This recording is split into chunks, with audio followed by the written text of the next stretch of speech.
Irmãos e irmãs, a paz do Senhor. Estamos juntos mais uma semana para continuarmos o nosso estudo das lições bíblicas CPAD referentes à nossa escola bíblica dominical. É um prazer enorme ter você aqui mais uma vez junto, compartilhando do amor pelo estudo e pelo ensino das verdades bíblicas. Nós esperamos que as nossas aulas estejam te edificando.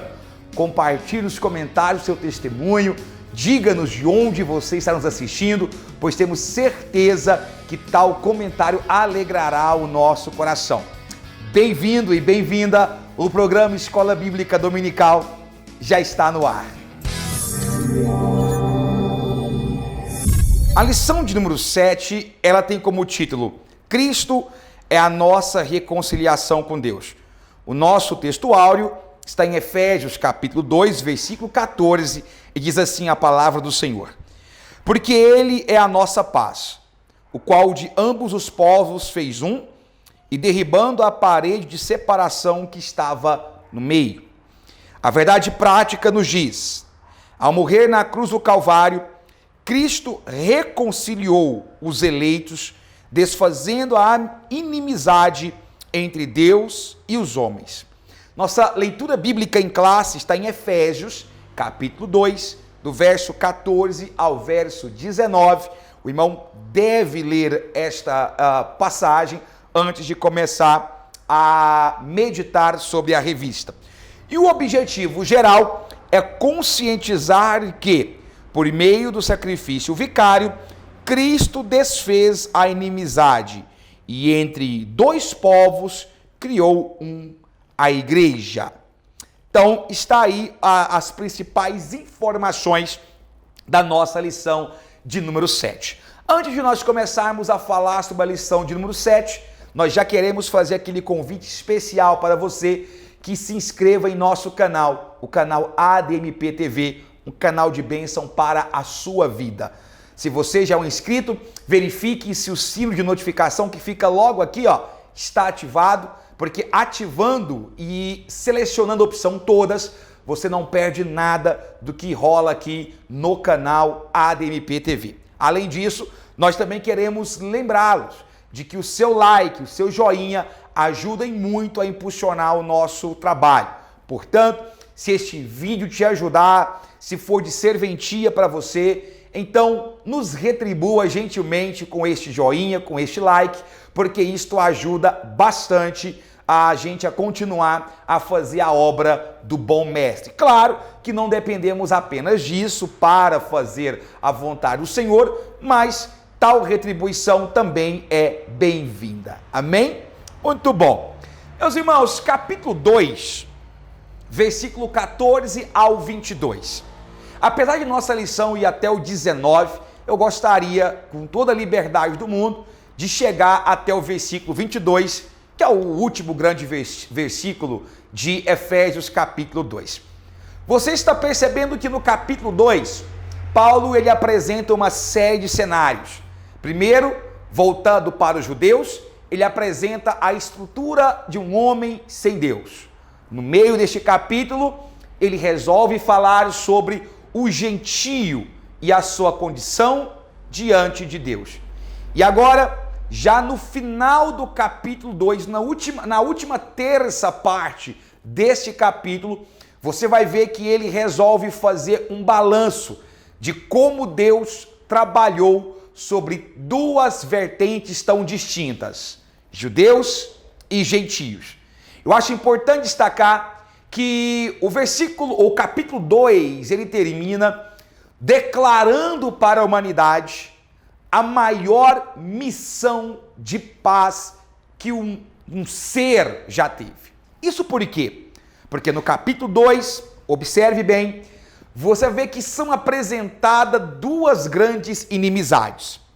A primeira inimizade, ela é horizontal. É a inimizade entre dois povos, entre aspas, diferentes. A inimizade entre gentios e judeus. Cada um centrado em seu culto, cada um centrado em sua cultura, cada um vendo o mundo de acordo com sua ética e com sua moral, causando entre eles um conflito gigantesco. Além da inimizade horizontal, que é a inimizade entre gentios e Israel, você vai encontrar uma segunda inimizade muito grande, que é a inimizade do homem, e aí já se inclui ambos os povos, gentios e judeus, para com Deus. Esta inimizade, ela é vertical. Então observe que inimizade vertical, relacionamento que envolve homem e a deidade, homem e Deus. Relacionamento horizontal, relacionamento ou inimizade que envolve dois povos distintos, judeus e gentios. E no último terço do capítulo 2, vemos como Paulo descreve a ação pacificadora de Cristo, reatando tanto horizontalmente quanto verticalmente as duas inimizades. Ou seja, derrubando, destruindo a inimizade e lançando sobre ela o surgimento de uma relação que vai muito mais do que apenas amizade. Horizontalmente, Cristo sedimenta um novo tipo de relacionamento, que é a irmandade. E na vertical, Cristo sedimenta o relacionamento da adoção. Nós passamos muito mais do que amigos de Deus a ser filhos de Deus. Portanto, este é o tópico 2, aliás, é o tópico 1, introdutório, que eu gostaria de ressaltar para os irmãos. No tópico 1 e no tópico 2 da revista, nós iremos meditar sobre esta dupla inimizade. E no tópico 3, nós veremos a profundidade da ação de Cristo sobre elas. O nosso tópico 1 tem como título: Cristo desfez a inimizade entre os homens. Portanto, apenas a título de organização, nós vamos colocar um resumo, que é inimizade entre os homens. Paulo, ele tinha consciência do que era a inimizade entre os homens. Na sua época, o cristianismo incipiente vivia uma das maiores crises relacionadas ao serviço de evangelismo. Qual era o caminho para que o gentio se tornasse membro do povo escolhido por Deus? Havia uma divergência muito grande no seio da igreja, porque o sentimento nacionalista do judeu, sempre tão forte até os dias de hoje, apontavam que o único caminho para que um gentio se achegasse a Cristo era ele se tornando, entre aspas, um judeu, ou ele abraçando o judaísmo. Este debate passa um pouco pelas nossas últimas lições, em que vocês se lembram que, ao conversar sobre o papel do gentio para a sociedade judaica, nós vislumbramos que era vergonhoso ser gentio. O gentio era considerado impuro. Desta maneira, quando Paulo discorre sobre a temática como o gentio deve se achegar a Deus, ele esbarra numa forte tradição judaica alicerçada sobre uma lei de 3 faces: a face moral, a face cívica e a face cerimonial. A face moral, essa indelével, esta que o tempo não apaga, é aquela estabelecida no Decálogo: não matarás, não roubarás, não cobiçarás a mulher do próximo, honrarás somente ao Senhor teu Deus, e assim por diante. As leis cívicas, que eram relacionadas muito mais à sociedade judaica, e finalmente as leis morais, que regiam as festas, as fases de calendário e principalmente que regiam o sacrifício. Então, este forte apelo tradicionalista judaico era muito difícil de ser quebrado, mesmo após a conversão ao cristianismo. De maneira que você vai perceber que ao longo de toda a vida, Paulo precisou lidar com a inimizade entre dois povos, gentios e judeus, tentando mostrar para o judeu que a lei não era o caminho viável para a salvação do homem, e mostrar para o gentio que ele precisava se arrepender dos seus maus caminhos, para também nesse caso, nesse traçado chamado Cristo, ele ser justificado e aceito. Essa problemática está clara quando Paulo dedica toda a epístola de Romanos e Coríntios, 3 epístolas, para discutir sobre o papel do gentio e o caminho para a salvação, ao ponto de que Romanos é chamado de a catedral da fé cristã, porque Paulo faz ali uma básica teologia sistemática. Aliás, básica nada, uma profunda teologia sistemática, principalmente focada no quesito soteriologia, a doutrina da salvação. Porque havia preocupação de Paulo em mostrar para gentios e judeus que eles estavam necessitados tanto um quanto o outro de Cristo Jesus. Por outro lado, você percebe que Gálatas já é uma carta muito mais dura. Por quê? Porque se você começar a observar o contexto histórico, assim que Paulo volta para Antioquia da sua primeira viagem missionária, ele se depara com um sentimento judaizante crescente dentro do cristianismo. Havia uma necessidade dos judeus convertidos, principalmente aqueles que vieram de uma cepa farisaica, de colocar dentro do cristianismo novo todos os dogmas, tradicionalismos que o judeu tinha lá no judaísmo. E isso é tão forte que o próprio Pedro, mesmo tendo, se não me engano, em Atos capítulo 5, por aí, mesmo tendo tido visões de Deus sobre a necessidade de visitar os gentios, Pedro não quis se sentar à mesa com os gentios e comer. E isso foi objeto de uma dura reprimenda por parte de Paulo, quando você lê Gálatas.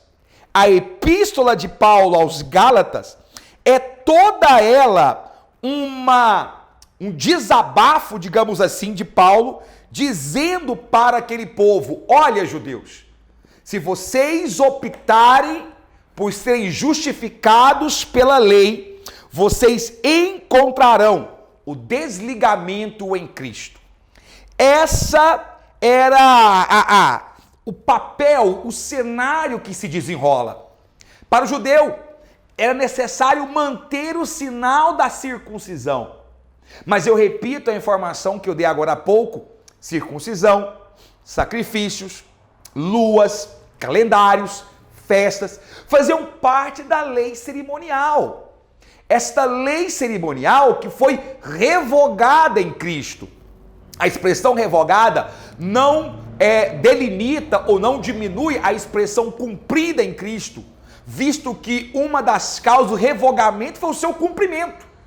Uma vez cumprida, aquela lei não se estabelece mais, então ela é revogada por cumprimento. Então, quando Paulo escreve aos Gálatas, esta discussão, esta polêmica estava toda. Já no final da sua vida, você vai perceber que apesar de as chamas flamejantes dessa discussão ter diminuído, volta e meia alguma faísca ainda eclodia aqui e ali, devido a este caráter de inimizade. Ou seja, não bastava aceitar Cristo, deveria se abraçar o judaísmo. E aí eu volto a dizer, esta inimizade que exigia que o gentio fosse circuncidado, que exigia que o gentio se tornasse adotasse o judaísmo figurante, era causas severas de brigas dentro da igreja. Se dentro da igreja era assim, imagine você fora da igreja. no contexto cultural da época. Havia uma relação de desprezo entre ambas as partes. O romano olhava para si como, me perdoa a expressão coloquial, a última Coca-Cola do deserto. O judeu, nacionalista como sempre foi, herança de um passado patriarcal, alicerçado em promessas espirituais, também se enxergava desta maneira, como um povo separado, olhando para ralé, a escória do mundo. De certa maneira, a tensão era muito grande. E essa tensão é carregada para dentro da igreja. Só havia um problema. Cristo estava construindo um corpo. E como construção de um corpo, não poderia haver rejeição entre os membros. Independente se aquele membro, ele é natural ou se ele é enxertado, que é o caso gentil, se ele é enxertado, se houver rejeição naquele implante ou naquele transplante, você sabe que todo o corpo sofre.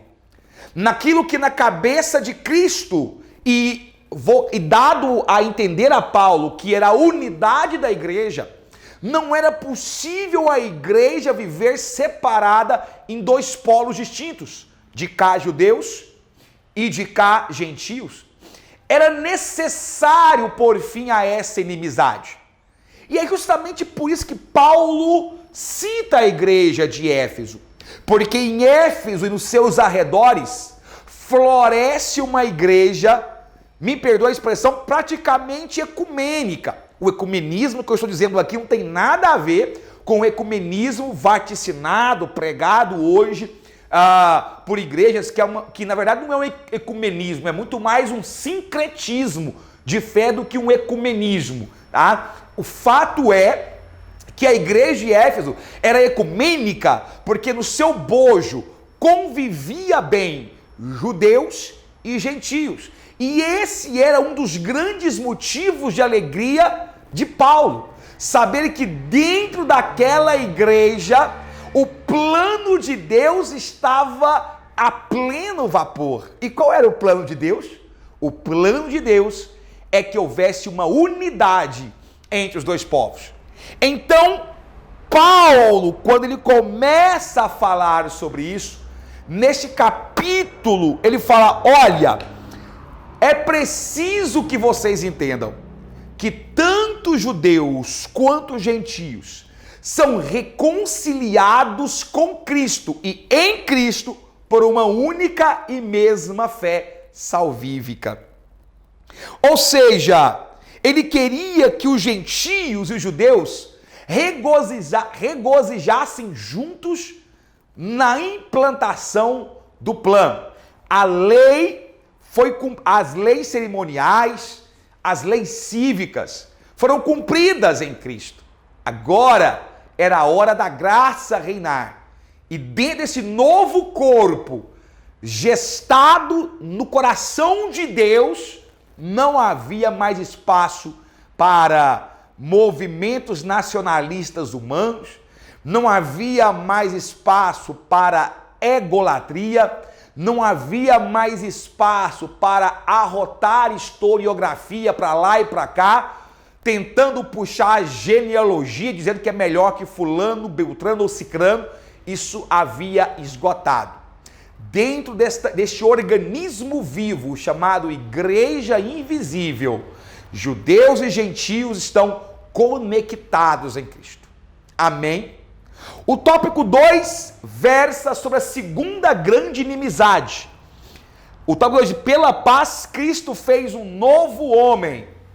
E aí, eu vou tomar a liberdade, onde se diz novo homem, entendermos que a inimizade que está sendo aqui tratada agora, ou que será tratada aqui, é a inimizade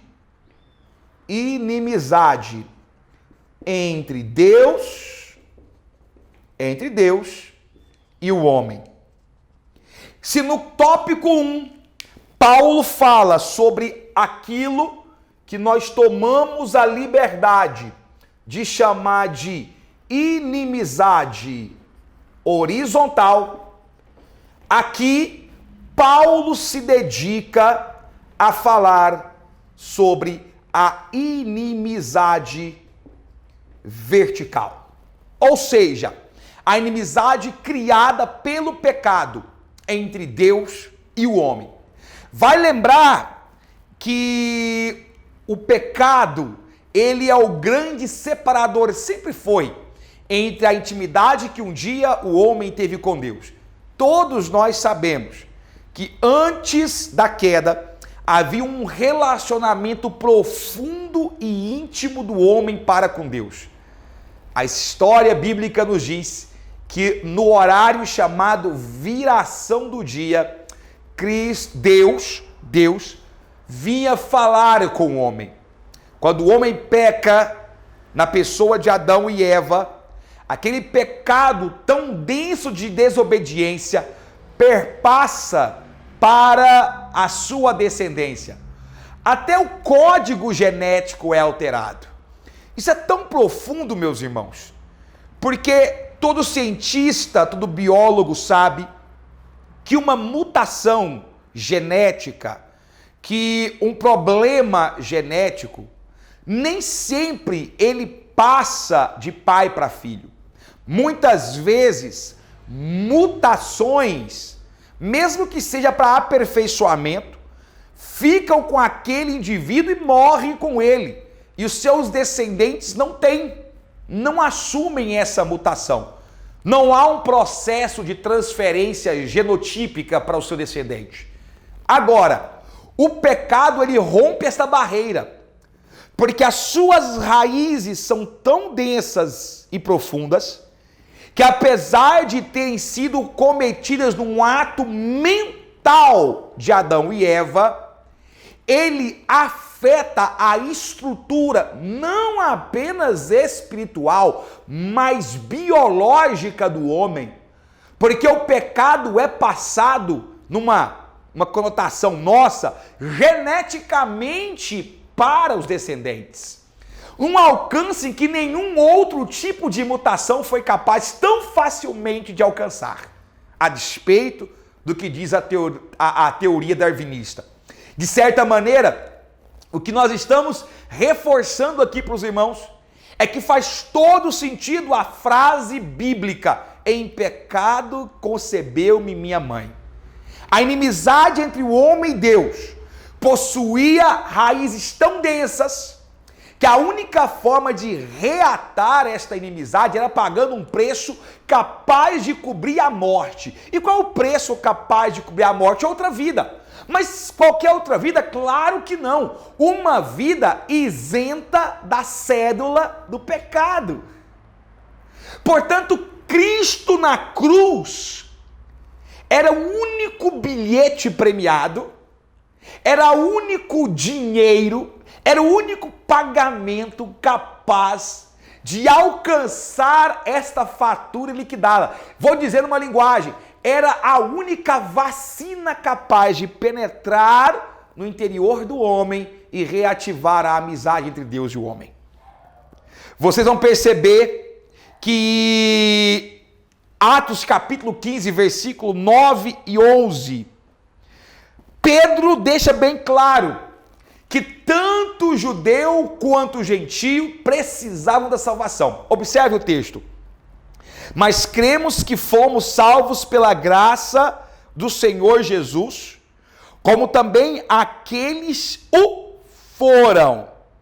E aí Paulo reforça isso em Romanos capítulo 3, versos 22 e 23, quando diz: porque não há distinção, pois todos pecaram e carecem da glória de Deus. Escuta, a mesma lei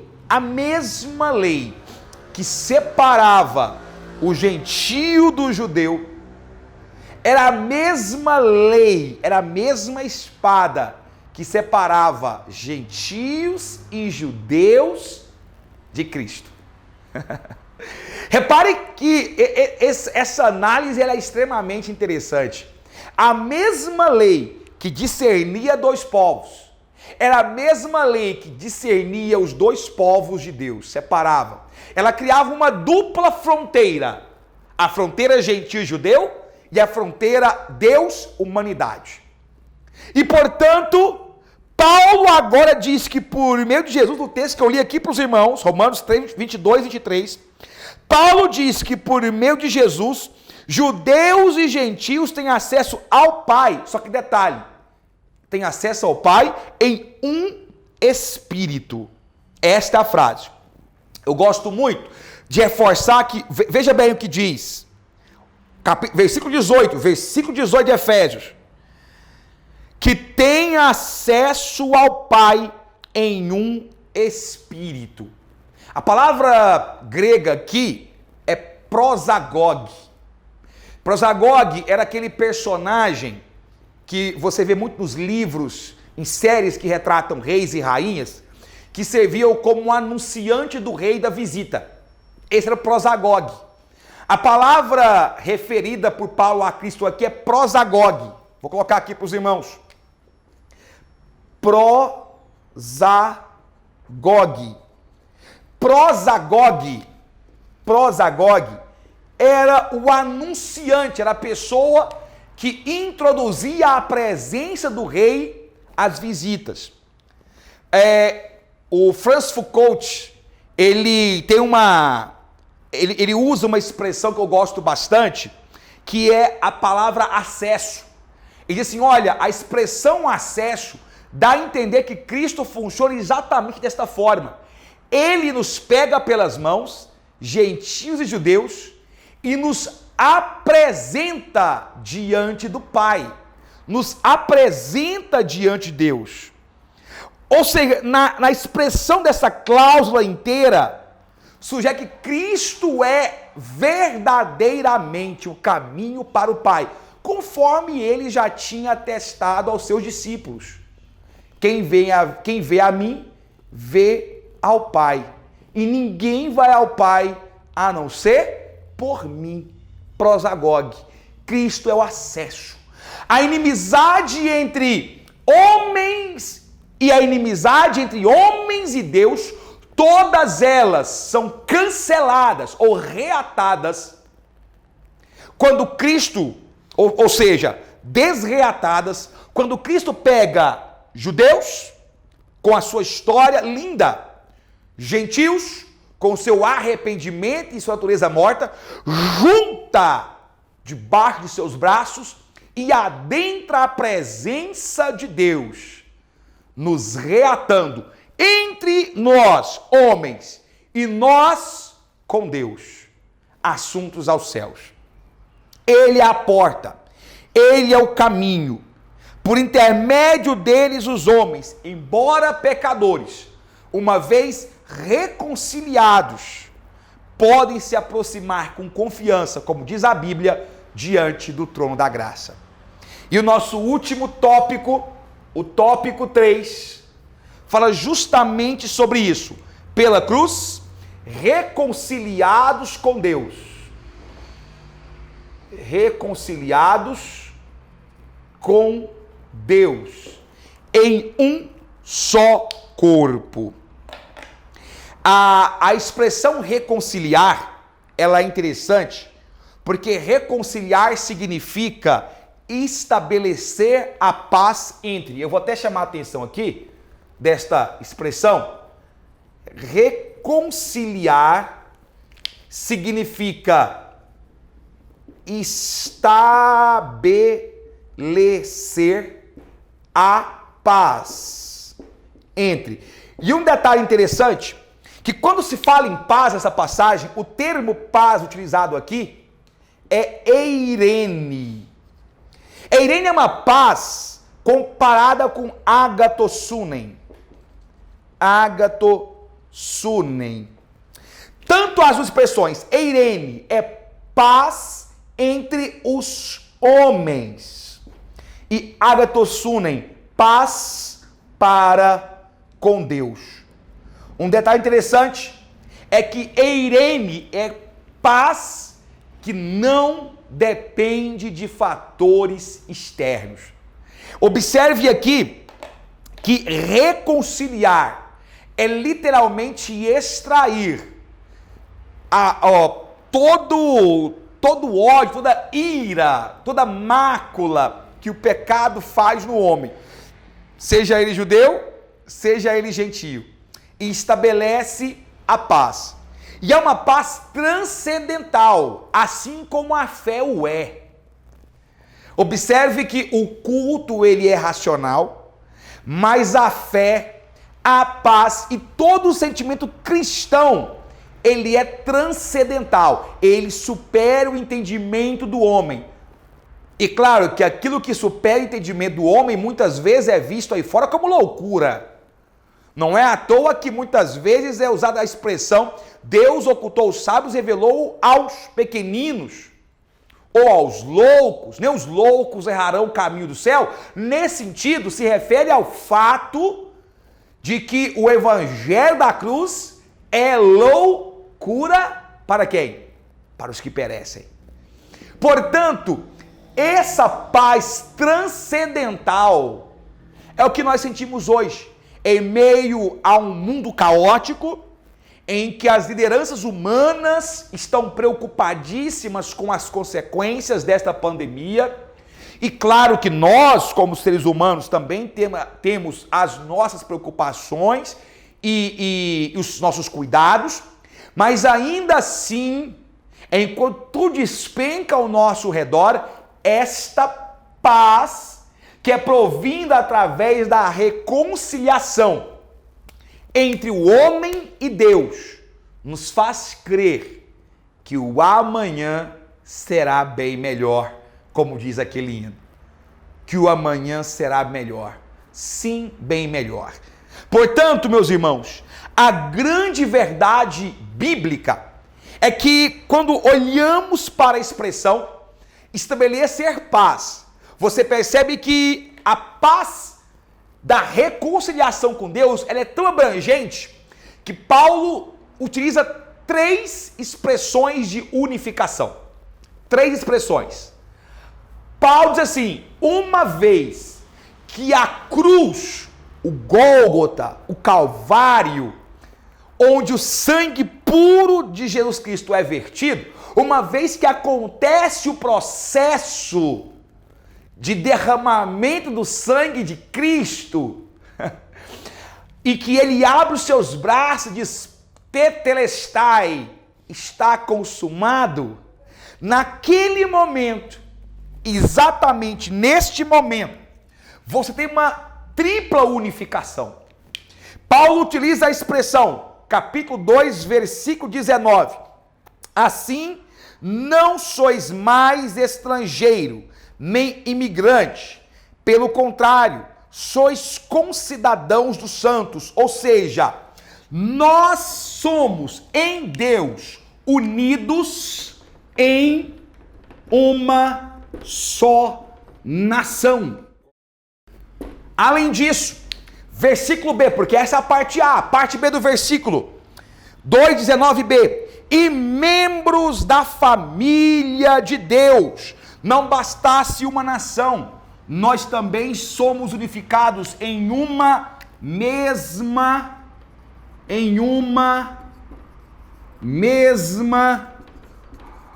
família. Glória a Deus. E continuando, você vai ver que lá no versículo 20 ao 22, ele concentra as suas forças e já caminhando para a parte introdutória da sua epístola, que vai até o capítulo 3, ele diz, edificados sobre o fundamento dos apóstolos e profetas, sendo o próprio Cristo Jesus a principal pedra de esquina. Nele, o edifício inteiro, bem ajustado, cresce para ser templo santo no Senhor, do qual vós, não é você, vós, plural, juntos, vou repetir, para ser templo santo do Senhor, templo é local de adoração, no qual também vós, juntos, sois edificados para a morada de Deus no Espírito. Aqui nós estamos unidos em um mesmo santuário. Nós estamos unidos em um mesmo santuário. Você tem dimensão?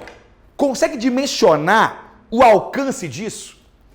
A unificação, fruto do processo de reconciliação para com Deus, tem como principal objetivo estabelecer para si um povo, não é uma miríade de povos. É por isso que o céu não é da Assembleia de Deus. É por isso que o céu não é da presbiteriana. É por isso que o céu não é de uma placa denominacional, porque não existe nome de denominação na Bíblia. O céu é daqueles que são santos, lavados, remidos no sangue do Cordeiro. E como identificá-los? Primeiro, eles estão unificados em um só corpo, porque a eclesia é um corpo bem ajustado. A igreja é o corpo de Cristo, do qual ele é o cabeça. Então, como corpo bem ajustados, ligados, conectados, formamos, primeiro, uma só nação, que produz frutos e bons frutos, santidade, paz, longanimidade. Nós somos sal da terra, luz do mundo. A igreja de Éfeso, citada na epístola aos Efésios por Paulo, a igreja escrita aqui, é a igreja santa, sal da terra e luz do mundo. Esta igreja forma uma só nação. Esta igreja forma uma família. E família pressupõe responsabilidade entre os seus membros. Família pressupõe cuidado. Família pressupõe você proteger. Por isso que a igreja não é o meu umbigo. A igreja não é a minha vontade. Receba isso aí onde você. A igreja não é propriedade humana. Porque ninguém é dono da família. A família, ela é centrada em um chefe, e o chefe não é pastor-presidente, não é pastor de convenção, não é quem tem mais dinheiro, não é quem tem mais estudo. O chefe da igreja é um só. O chefe desta família é quem? É Cristo. Ele é o cabeça. E nós estamos ligados nele, conectados nele. E por fim, como uma só nação, e como uma só família, nós adoramos ao Senhor em um só santuário. Lembre-se que entre os judeus mesmo havia uma rixa enorme entre judeus e samaritanos, porque uns queriam adorar no Monte Gerizim e outros no Templo de Jerusalém. Cristo aborda dizendo, vai chegar o tempo, e eu vou dizer, já chegou, em que os verdadeiros adoradores ou adorarão em espírito e em verdade.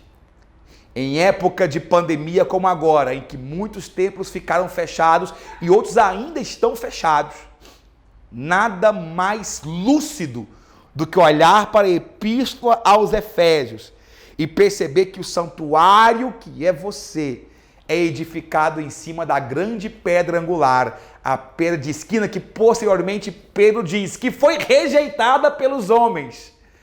Este alicerce que é Cristo Jesus. E reconciliados por ele, unificados nele, esta igreja triunfará em nome de Jesus. É alicerçado neles que esta igreja marcha, como diz o hino da harpa, impoluta, certo que a vitória alcançará. Amém? Que Deus em Cristo Jesus prospere a sua vida. Que as bênçãos do Senhor estejam sobre a sua família e que sejamos todos um só em Cristo Jesus, para todo sempre. Amém e amém.